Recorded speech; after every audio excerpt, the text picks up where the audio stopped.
welcome to Stagey Live. I'm David Muscat and I'm going to be the host throughout the whole series. Yay! Let's have a look at some of today's stagey guests. Two-time Olivier award-winning actress Samantha Spiro, our very own Danny Lane, Brian Sears and KJ Hippensteel from Book of Mormon. Don't forget our Stagey Challenge, hosted by Simon Ray Harvey and Molly Roberts. Now time for the first interview. The amazing and fabulous Samantha Spiro. Lovely to meet you. Take a seat. You too. Thank you. Now, when we get our transfer and we're in, let's say the palace or something like that. We'll imagine it, shall we? We'll have you coming down the walkway or something. I'm like that. happier with that. Maybe flown in. Let's have a look at the beginnings of it. Whereabouts did you start off? Whereabouts did you train? I went to the Webber Douglas Academy, which is no longer, unfortunately. It's now a room at Central called the Webber Douglas Room, I believe. But it was a fantastic training, 3-year training. Met my husband there. Wonderful. Had a laugh. Yeah, what more can you ask for, really? How did you find the transition going from training into a career? Well, I was very lucky because my first job was at the Open Air Theatre at Regent's Park. And they still sort of had a bit of a rep system going there. So I went in and did 2 Shakespeares and a musical, basically playing costumes, but was just so delighted to be there and couldn't believe my luck. I thought, well, I just want to work here for the rest of my life, really. Doing a musical for the first time, in those days, they didn't have the chorus that they have now under Tim Sheeder. So me and who became my best friend, Emily Raymond, and neither of us had ever danced before, we were the chorus.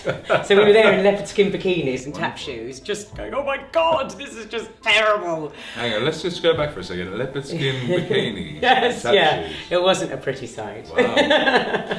And what's followed on since then? I mean, from looking at the bio and whatnot, you've dabbled in a whole bunch of different things. How have you found the crossover from stage to film to musicals to straight plays? How have you managed it? Just been really lucky, I think, is the answer. And I suppose the only control you do have is to say no, rather than you can't affect what comes in, really, but you can sort of say no. And I think I've always felt, whatever the last thing was, I try and do something that's a bit different as the next job, if you're lucky enough to be offered stuff. Yeah. And I suppose I've just, have been really lucky to have a broad range, and in more recent years I've done more telly and film as well, but certainly the early years was all theatre, but a range of different styles of theatre, which was great. Did you get up to any trouble in theatre? Like I can imagine you to be way? sort of, I can imagine you to, I've always been a good girl, Dave. I could just sit in. I mean, I'm terrible. I was very naughty at drama school. Were you really? I used to do impersonations of the teachers. There was one gorgeous woman, Carol Ziegler. Forgive me, Carol, but I'm going to let you know now. She used to have very, very large breasts. Right. A lovely, tiny little figure with these large breasts, and we used to have our lesson with her down in the crypt where we did fencing. So there were plenty of fencing masks to stuff under my top, and obviously it was just asking for it. So just as she was coming in, I'd get the fencing masks out and escape, but had been doing an impersonation of her up until the last second. Brilliant. Has there ever been a time where you've been performing and someone else has either made you corpse a little bit, or maybe... Oh God, well, yeah. I mean, corpsing is it's a funny thing. You hate it, but it is hysteria. But there is something that is so enjoyable about it as well, because it's being the naughtiest you can possibly be. And the one experience that I do really remember, I was doing an Acheborn called, it was How the Other Half Loves, actually, not the current brilliant production. This was a production many, many years ago. Robin and I, who were playing husband and wife, were corpsing so badly that we just had to both pretend we were crying. Because we couldn't be seen to be laughing, so we both just turned it into crying hysterically as well. But when in doubt, yeah, and I think crying was even less called for than laughing. But anyway, How do you get into a character? What's your sort of modus operandi? Well, I suppose during rehearsals, you go with whatever the director is setting out for you, and I suppose the brilliant thing is getting the opportunity to work with brilliant directors and picking up different sort of tips along the way. Although you'd be working in a certain way, there are certainly things that you've picked up over the years as far as sort of finding your character or the best way of working, little shorthands. But I don't think I have one particular method. I'm always really, really happy to throw myself into a different way of working and see what comes out. A couple of quick fire questions. What's your favourite show that you've ever watched? Oh fuck. God's sake. Well, I went to see Ma Rainey's last week and I absolutely love that. So I'm going to say that. What's the favourite move that you do on a dance floor? I do this. And I go so low, and just then my knees clicked, but I click them before I do it, and they don't click, and that makes me feel great at 47. Well done. DVD or cinema? Cinema, definitely, whenever I can, but it's hardly ever, and it's often seeing a children's film. Brilliant. And what's a passion outside of theatre? Walking. Up in the hills in the Lake District. Brilliant. Yeah. And what's the funniest face you can pull? That one. Brilliant. Now, I think you won. If you could pass on a piece of advice, something that perhaps either still rings true to you today or something that you've picked up over the years, what would you pass on? I would, I suppose, say just to trust your gut instinct and to try and block out the big noise out there and just stick to what is true to your heart and what your heart is telling you to do. And lastly, your go-to audition piece. What would be Okay, well, my I only ever had one audition song because I never thought I was going to do musicals. Yeah. And we did company at drama school and I played Joanne. And I'm now finally old enough to play Joanne. But I used it as an audition piece for many years and never got the job, funnily enough, because I was always playing an old drunk. And now I am an old drunk. And now I don't ever use audition songs. So it was a useless audition song, but I always loved doing it. It went great, but it's completely wrong. But yes, it was The Ladies Who Lunch from Company. Fantastic. Well, everyone, please put your hands together at home, of course, for the lovely Samantha Spiro. Thank you. Thank you very much. Well, Samantha Spiro. Now David Muscat meets up with Danny Lane. Hello, lovely to see you. Nice to see you. Now, Danny, tell us a little bit about yourself. You're just fresh out of college, aren't you? I am, yes. I went to Guildford School of Acting, 2012 to 2015. And I'm pretty stagey. So what we're going to get you to do is we're going to get you to be in charge of a very big department here at Stagey Live. The head of marketing assistant associate residence. No. Well done. So first job I need you to do is try to drum up business. Some more Twitter followers out there. Get you into town, and we'll take it very seriously. We'll give you nothing but the best of equipment and support and resources. Now, if you get one follower to the account, I will give you this blue ribbon chocolate. No. Yeah? Serious? That's how I treat everyone involved in this. Yeah? Wow. Nothing but support and love. Amazing. So let's have a look at the video. Any lovers of theatre on Twitter, check out our new TV show. If you're on Twitter and you love theatre, check out our new TV show.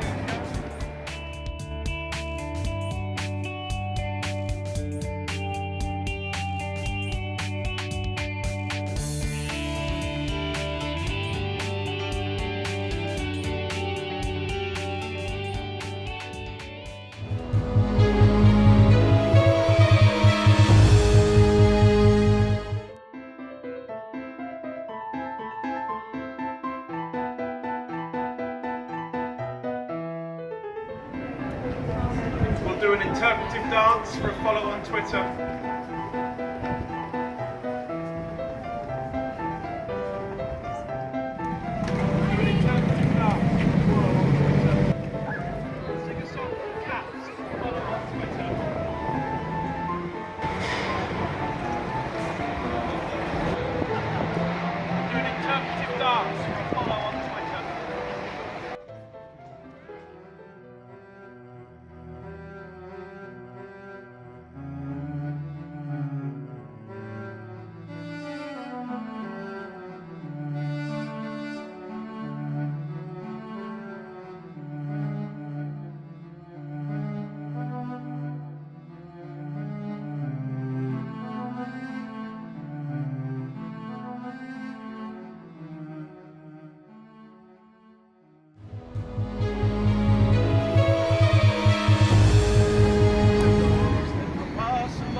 by the wind of the sea, like a tree that meets a skybird in a distant wood. Who can say if I've been changed for the better? I do believe I have been changed for the better, because I knew you. I have been changed for good. Yeah! Thank you very much. Fantastic. Take care. Thank you very much.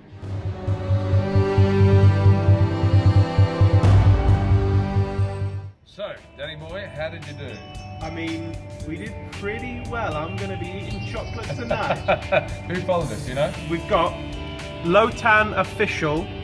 I sung for good for him, and he said it was amazing, thank you. And that's me. Oh, that's just my spotlight link, don't worry about that. Well, here you go, mate. As promised, the blue ribbon. Oh my goodness. Yeah? Yes, thank you. Thank you. Stay lively. Live Stage lively. stage. Live? Lively. No, stage. Live. Stage lively.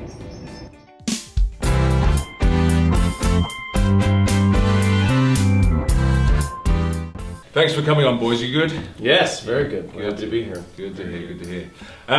Now, just very quickly. Now, tell the guys a little bit about yourself. You know, for the viewers out there who perhaps for some reason haven't come and seen the show. Tell them a little bit about who you guys are. Great. I'm Brian Sears.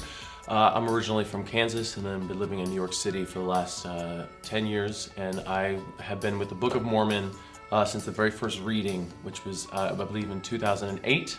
And then through about 3 years of readings and workshops, I did the majority of those, and then opened with the original company on Broadway in an ensemble track, understudying one of the roles, but not the role I'm playing now. And then for the last year and a half, I've been here on the West End, playing Elder Cunningham with the Book of Mormon.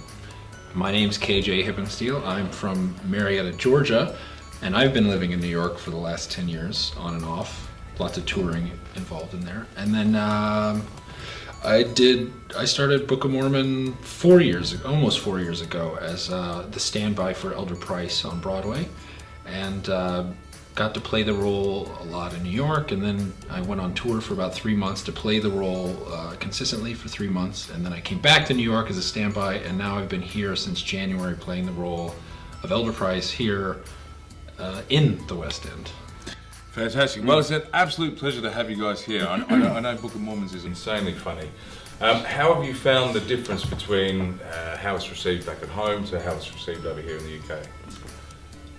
Yeah, I'd say it's pretty much the same, but I would say the audiences here get a little bit more of a kick out of it because it's making fun of Americans. Yeah. And I think that the Brits and everyone else in Europe loves to make fun of America. And so it's just as well received, but I think some of the jokes are even funnier to them because it's just really given America in this ridiculous religion that was created by Americans with that American mentality of like, we know everything, we're always right, we're gonna conquer the world. It kind of pokes fun at all of that, so I think they give even more kick out of it. So Yeah, for sure. And now, KJ, when you were younger, so let's go back to when you were like 15, 16.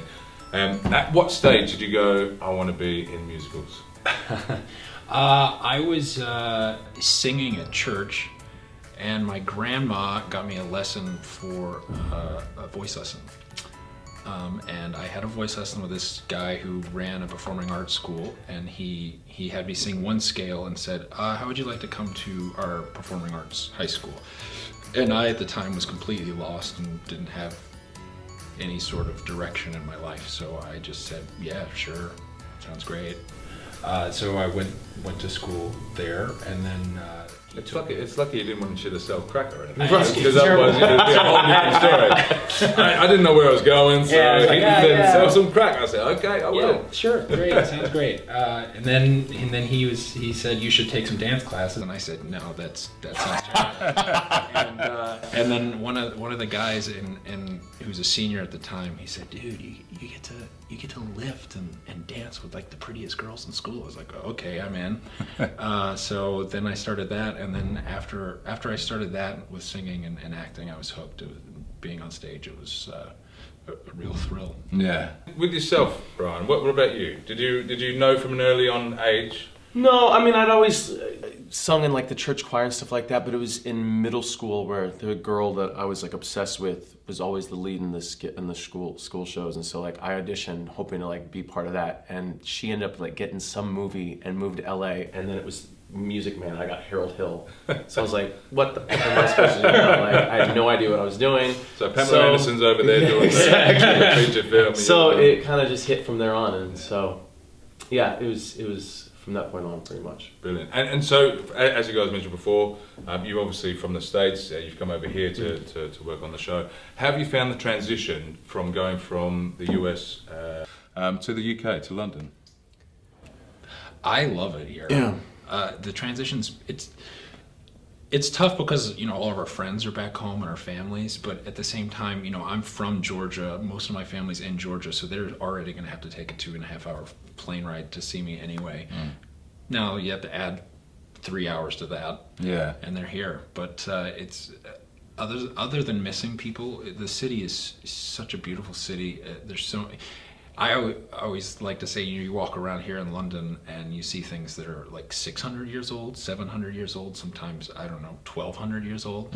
And in the States, like 100 years old is old. Right. Yeah. So it's been a really cool experience that way to really feel like you're stepping in history. And we're so close to everything else too, which we don't really get that opportunity to in the States. Like, you know, for us to take a trip in the States, we usually go someplace within the United States, or we go to Cancun, Mexico, or something like that. But here, we have, you know, Paris within a plane, or a train ride even. So like to be able to experience Europe and these also amazing parts of England as well, it's unlike anything we have in the States. Yeah, it's much the same with Oz as well. So I'm from Melbourne originally. Right.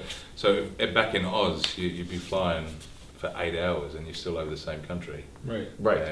So very same thing. Have you got to see much of Europe since you've been over here? Yeah, I have. I have a wife and a 2-year-old, and we've been here about 1.5 years, and so we've done quite a bit. In fact, like we haven't gone home at all yet. My wife and daughter are on a plane right now, actually, for the first time in 1.5 years to go back to the States for the first time. Like, so we've been doing a lot of traveling. So my daughter has more stamps on her damn passport than I had before I was 30. So she's living it up. And outside the show, what do you guys like to get up to?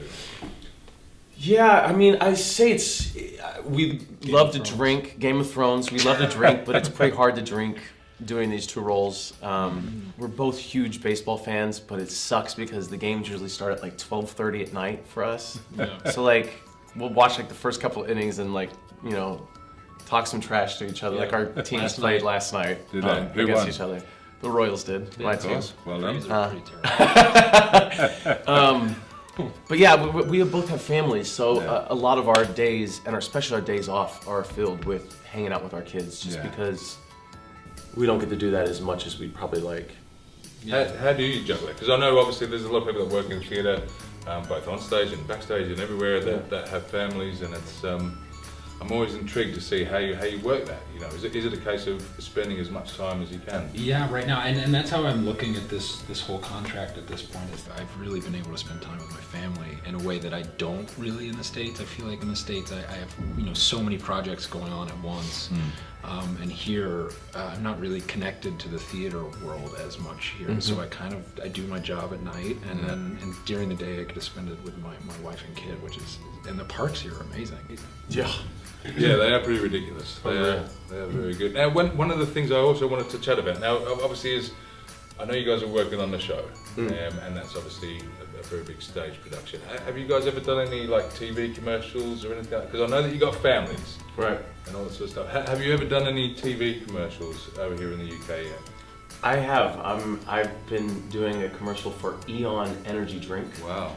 That is a new energy drink that, like the energy source, I believe, is the same name. So, so we've been doing a whole bunch of those that are outrageous and silly, and they may be my favorite commercial. Well, I thought that might be the case. Now, if you will indulge me, you know, I've just bought a pretty random product. Now, this is just one that I've plucked out of the air. Great. I've just plucked this. I had no thought behind this whatsoever. Now, these are chilies. Okay, now what I'm going to get you to do is just indulge me for a little bit. I want to. You've got that one advert under your belt. Sure. Let's get another one, please, under your belt. Let's use this as some showreel material. So I'm going to get you to have a look at that, you guys, and I'm going to get like the gruesome twosome. Have a, give it a shot. Let's just see what happens. We're just going to spitball with this one. Great. We're going to improv something. You ready? Whenever you like. I know if I ever want peri peppers, I'm gonna go to Thurston's. Makes me thirsty. Let's see how easy it is to open. He's so strong. Thank goodness my palms aren't sweaty. I'm gonna have my companion with much more rippling muscles here. Open this up. Check out those biceps. Oh, so easy to open. Come in many different flavors. Look how large that is. That looks delicious. Can't wait to dip into that. Get some more in there. Get some more. Oh yeah, that is scrumptious. They're like Tic Tacs. Get some Oh yeah, it's just, it goes down the gullet. Yep. Perfect for pastas, sandwiches, yogurt. Cereal. Not too spicy. Not that bad at all. It hits your lips and you just crave more. It's just it's insatiating how bad I want this. I just want. I taste the swallow hint of these. chocolate. There's a musk to it. There's a muskiness to it that really brings out my manliness. Brilliant. Well, I'm not going to get you to eat anymore because, otherwise you guys are going to pass out before tonight's show. I don't want that to happen. But see, that's the you guys can act. See, that's the point I'm trying to get. Doesn't matter if it's on stage, doesn't matter if it's on a camera. I'll take that up here. Oh, bless you. I'll take it. I'm going to sell that on eBay. Don't you worry. I just ate Now- those. Yeah. You did well. How was that for you? So it's just acting. Yeah. Yeah. I mean, I'm probably redder Down. than I was before. Lastly, guys, a massive thank for coming on. Now we're gonna. I'm not gonna get you to say too much more because you probably need a drink. Talk about that. But I'm gonna get you to pass on for some of our viewers out there who are aspiring actors and actresses and whatnot, a piece of advice that you'd give them. Don't eat peppers in an interview. I would say be as well-rounded as you possibly can be. I say that, if you focus so much just on performing and it's all about that, you don't have as many layers and you're not as well-rounded as everyone else. So have other passions, be into other hobbies, and don't let this be all it is and for your life, because then it's all it is and there's nothing else out there. Yeah, I go with that. It's really great to have something to not just fall back on, but have an outlet. And for a lot of people who are growing up in the business and want to do this is their outlet. But when you're doing this as your job, you need other outlets as well. Music, writing, softball, anything. That's an American sport. Yeah, it's not going to go over well. But yeah, just put your fingers in everything. That's such a terrible analogy. That's a lovely analogy to take out, at the end of a show. Put your fingers in everything.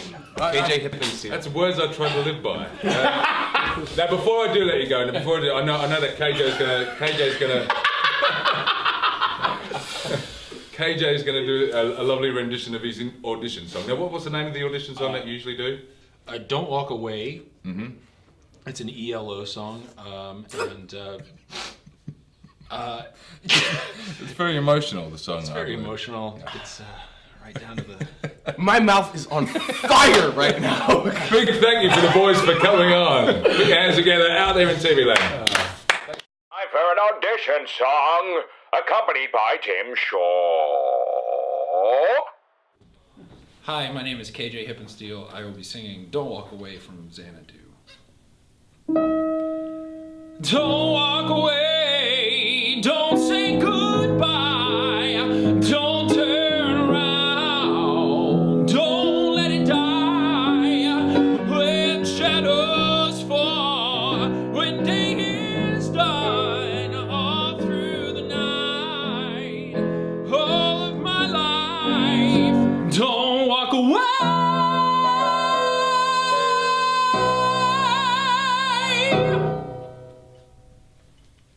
Thank you. Stagey challenge. Oh no, danger. Students battle.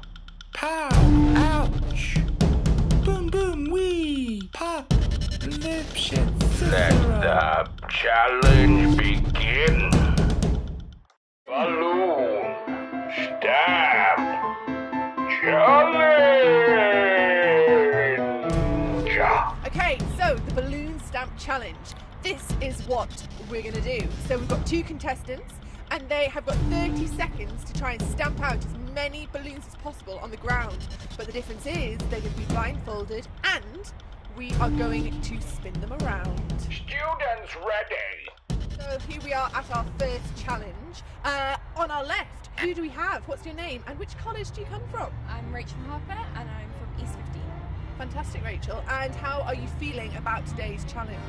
I'm ready. Yeah. Warmed up, stretched, competitive. Wow. And what's your name and who are you representing? I'm Danny and I'm from Bird College. Yes, Bird College, that's where I went to as well. Fantastic college. How are you feeling about today? Yeah, I'm excited. I'm ready to win. That's what we like to hear. First player ready. It's Danny. Really nice red scarf is being used. Oh. Okay. And the spinning has begun. It's all, the momentum is rising.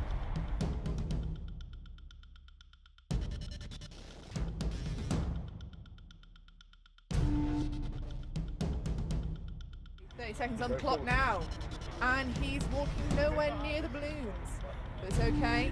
5 seconds have gone. He's still walking. Oh, he's getting warmer. Here we go. Oh, and oh, now, fantastic work. We have one balloon down. Oh, and he's attached himself to another one. Fantastic. We've got 22 seconds gone. 5 seconds left. 4, 3, 2, 1, and your time's up. Danny scores 2. Second player Rachel ready. So the blindfold's going on. Delicately put How does on that there. feel? Good? Okay. And the spinning has commenced. And we're off. She's straight onto a balloon there. Rachel is on it. She's doing a little dance. Interesting.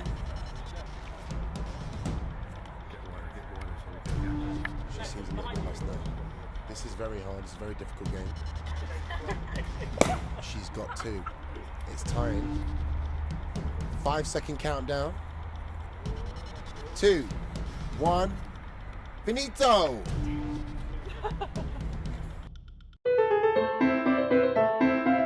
Rachel scores 2.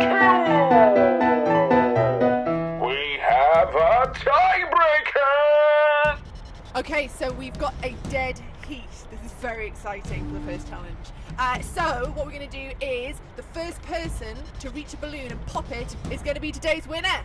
Challengers ready. Okay, on your marks, get set, go!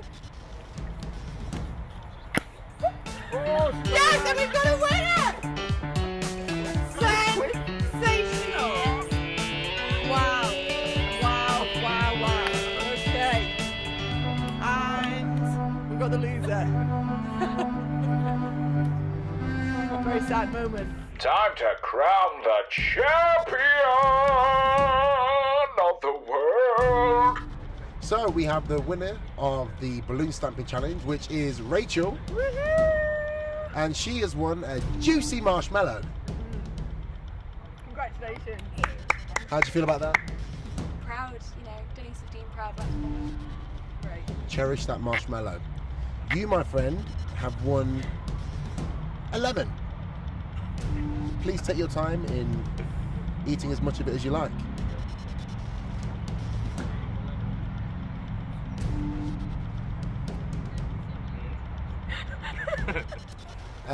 So join us next time for more challenges on Stagey Live. Tune in and we'll see you soon. Challenge over.